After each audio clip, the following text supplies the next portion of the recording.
जय श्री कृष्ण, राधे राधे। मित्रों, भगवाने 20मा श्लोकमां वात करी के परह तस्मात् तू, परह तस्मात् तू, पछी भावः, अन्यः, अव्यक्तः अने अव्यक्तात् सनातनः एवा शब्द भगवाने वापर्या। आ जे अव्यक्त छे અને છેલ્લે એમ કીધું કે બધા પ્રાણીઓનો નાશ થવા છતાં પણ એમનો નાશ થતો નથી। બધા પ્રાણી સમુદાય નાશ પામે છે, એમ છતાં એ નાશ નથી પામતો, કેમ કે એમના લક્ષણોની વાત કરી। એક તો અન્ય શબ્દ એ બધાથી વિલક્ષણ છે એટલા માટે એમ થાય। અને આ અવ્યક્ત અક્ષર જેમને કીધું છે, એક ગતિને પ્રાપ્ત જો કોઈ કરી લે તો ત્યાંથી પાછું નથી આવવું પડતું। શું કામ નથી આવવું પડતું? કેમ કે એ ભગવાનનું ઘર છે, એ ભગવાનનું ધામ છે, એમાં એક વખત જતા રહ્યા પછી ત્યાંથી પાછું આવવાનું ન હોય। એ વાતની વાત રજૂ કરતા 21મા શ્લોકમાં ભગવાન વાત કરે છે કે અવ્યક્ત અક્ષર ઇતિ ઉક્ત ઉક્તઃ તમ આહુ પરમામ ગતિમ યમ પ્રાપ્ય ન નિવર્તન્તે તદ્ધામ પરમમ મમ। હવે જો તમ એટલે તેને જ, અવ્યક્ત અક્ષર ઇતિ ઉક્ત, અવ્યક્ત અને અક્ષર ઇતિ એટલે એવા નામે, ઉક્ત એટલે કહેવાયો છે। તમ તેને, અવ્યક્ત અક્ષર ઇતિ ઉક્ત, અવ્યક્ત અને અક્ષર એવા નામે કહેવાયો છે। પછી શું કે છે? તો કે આહુ પરમામ ગતિમ, તથા તેને બીજું શું કીધું છે? તો કે પરમામ ગતિમ આહુ, તેને પરમ ગતિ કહે છે। જો તમે એ અવ્યક્ત અક્ષર સુધી પહોંચી જાઓ તો એ તમારી ગતિને કેવી ગતિ કહેવાય? તો કે આહુ પરમામ ગતિમ, તેને પરમ ગતિ કહે છે। એમનાથી ફાયદો શું થાય? તો કે સપ્રાપ્ય, તે મેળવીને, તે પામીને આ જે જીવલોક છે, આ જીવ છે, બધા પ્રાણીઓ છે, ન નિવર્તન્તે, પાછા આવતા નથી, જન્મ મરણમાં પાછા નથી આવતા। સપ્રાપ્યમ પ્રાપ્ય ન નિવર્તન્તે, જેમને પ્રાપ્ત કરીને જન્મ મરણમાં પાછા નથી ફરતા।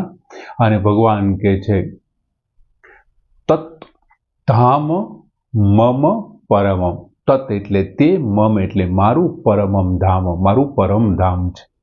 ભગવાને અહીંયા એડ્રેસ આપ્યું છે કે હું ક્યાં રહું છું, એમ મારું ધામ કયું છે, એમ તત મમ પરમમ ધામ, એ મારું પરમ ધામ છે, જે જગ્યાએ હું નિવાસ કરું છું, હું રહું છું, એમ। તો પહેલા વહેલા ભગવાન શું કહે છે? દાખલા તરીકે ભગવાને આ 7મા અધ્યાયથી જે ભક્તિ યોગની શરૂઆત કરી અને 8મા અધ્યાયમાં એમને જે વિશિષ્ટતા આપવાની ચાલુ કરી છે, દાખલા તરીકે 7મા અધ્યાયના 28, 29 અને 30મા શ્લોકમાં ભગવાને ત્રણેય શ્લોકમાં મામ શબ્દ વાપર્યો। દાખલા તરીકે 27મા શ્લોકમાં ભગવાને કીધું કે મામ ભજન્તે દ્રઢ વ્રતાહા, જે દ્રઢ વ્રત વાળા થઈ, દ્રઢ નિશ્ચય થઈ અને મારું ભજન કરે છે।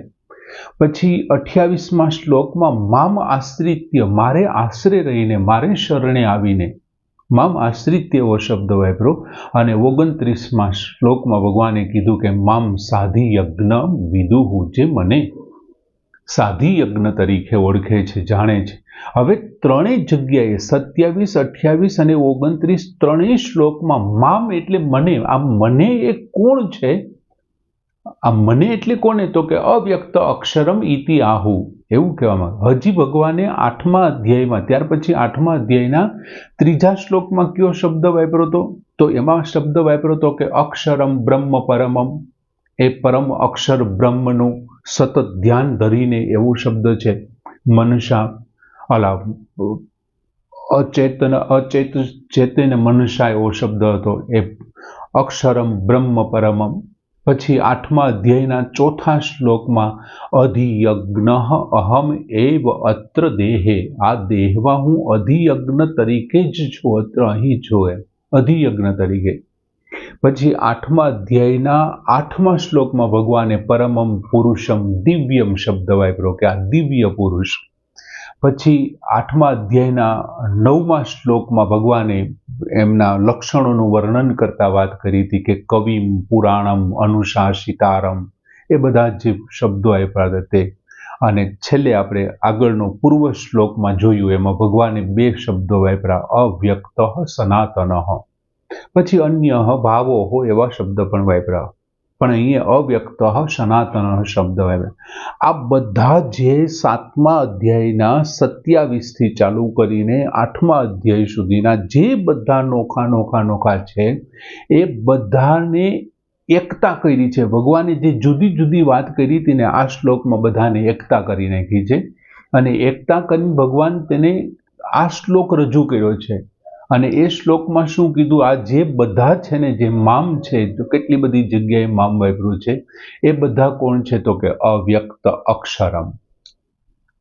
એ કોણ છે તો કે અવ્યક્ત છે, દરેકની સામે એ ચર્મચક્ષુથી વ્યક્ત નથી થતો, અવ્યક્ત છે. અક્ષર એટલે અવિનાશી છે, ક્યારેય નાશ ન પામે તેવો છે.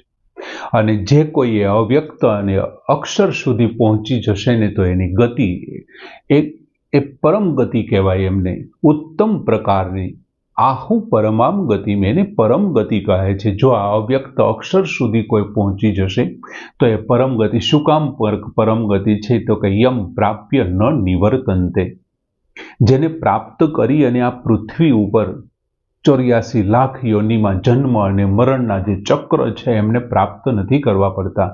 અને જો ત્યાં જવાથી એમને પ્રાપ્ત ન કરવા પડતા હોય, જો એ પરમ ગતિ હોય, ત્યાં અક્ષર અવિનાશી રહેતો હોય, તો મનુષ્ય તરીકે આપણને અવતાર શું કામ આપ્યો છે? એને પ્રાપ્ત કરવા માટેનો. અને જો એ પ્રાપ્ત થઈ જતું હોય તો પછી જન્મ મરણનો કોઈ મતલબ જ નથી.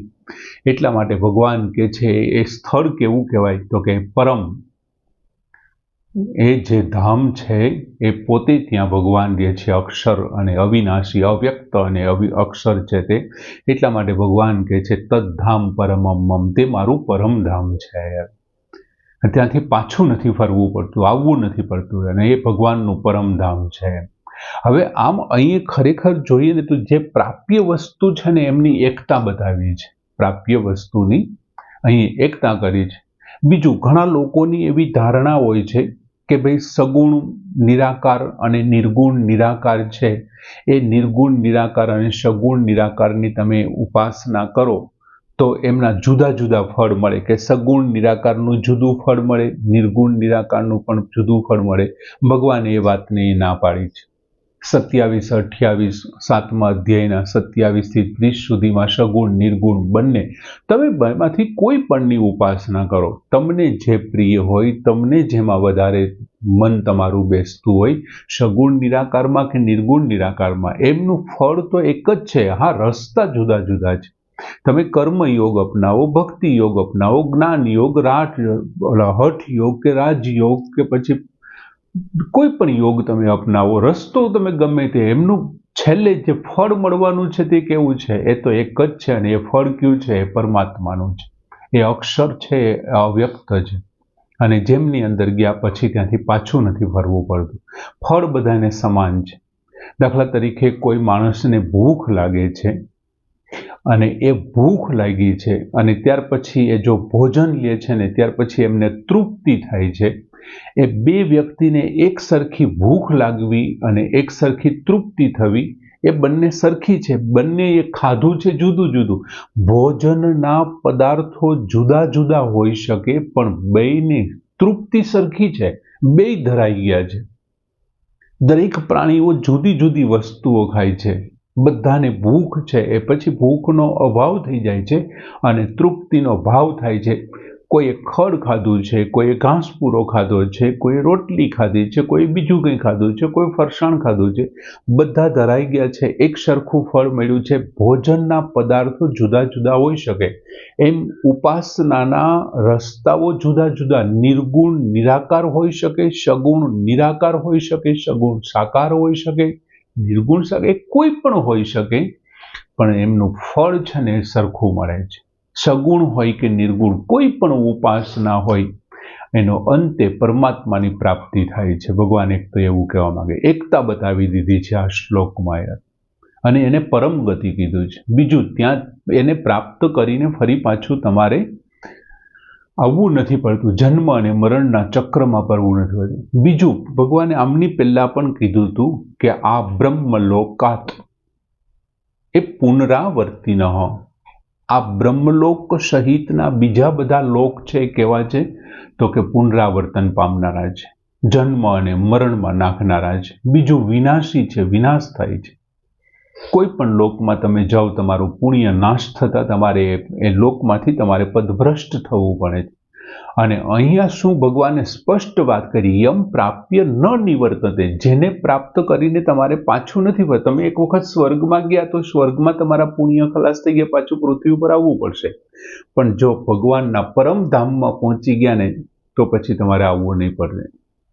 બીજું, ઘણી વખત એવું બને છે કે ભગવત ઈચ્છાથી એમના જે પરમ ભક્તો છે, જે આ પરમધામને પામ્યા છે, એ ભગવત ઈચ્છાથી, જેમ ભગવાન છે પોતાની ઈચ્છાથી પરિત્રાણાય સાધુનામ વિનાશાય ચ દુષ્કૃતામ ધર્મ સંસ્થાપનાર્થાય સંભવામી યુગે યુગે, એમ આવા ભગવાનના પાર્ષદો છે એ ઘણી વખત ભગવત ઈચ્છાથી અહીંયા પૃથ્વી ઉપર શરીર ધારણ કરીને આવે છે અને સારા માણસોનું એ પોતે રક્ષણ કરે છે અને ધર્મનું સ્થાપન કરે છે.